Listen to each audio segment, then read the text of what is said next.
میت کے غسل کا جو ہے وہ انتظام کیا جائے سب سے پہلے. اس کے لیے جو اس کے قریبی رشتہ دار ہیں وہ غسل دیں، پہلا حق ان کا ہے. اور ہم تو یہ کوشش کرتے نا مولوی صاحب کو بلا کے لائیں. وہ بعض دفعہ لوگ اس لیے کرتے ہیں کہ ان کو طریقہ نہیں آتا غسل کا، وہ میں ابھی بتاتا ہوں مختصر. لیکن کوشش یہ کریں یہ طریقہ سیکھ کے خود غسل دینے کا حق اس کا ہے. بہت سے لوگ ڈرتے ہیں اس سے.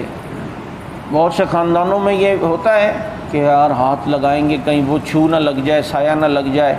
میں کہا کرتا ہوں نا، پھر اس وقت وہ میت کے جو ہے نا وہ نیچے کی بنیان ہوتی ہے، یا جو صابن استعمال ہوتا ہے، یا جو کیا کہتے ہیں تولیہ استعمال ہوتا ہے میت کا جسم سکھانے میں، وہ چٹائی استعمال، وہ سب دیہاتوں میں کیا کرتے تھے لوگ مولوی کو دے دیتے تھے. مولوی صاحب یہ، وہ کیونکہ ڈرتے تھے یار یہ صابن اس پر لگا ہوا ہے میت پہ، اور یہ اندر کی بنیان ہے، اور یہ اچھا اتنے سیانے ہیں کہ اگر میت کو گھڑی پہنی ہوگی وہ مولوی کو نہیں دیں گے. تو بھائی وہ بھی تو اس کے جسم کے ساتھ لگی ہوئی تھی نا، ادھر بھی تو چھو لگ جائے گا. میت نے اگر قیمتی انگوٹھی پہنی ہوگی وہ بھی نہیں دیں گے. دیں گے بھی تو اندر پسینے والی بنیان، یا وہ 10 روپے والا صابن، اور یہ اور وہ تو یہ چیزیں جو ہے نا. اور چپل اگر اس نے اشپا پیس کے پہنے ہوئے ہوں گے تو وہ بھی نہیں دیں گے.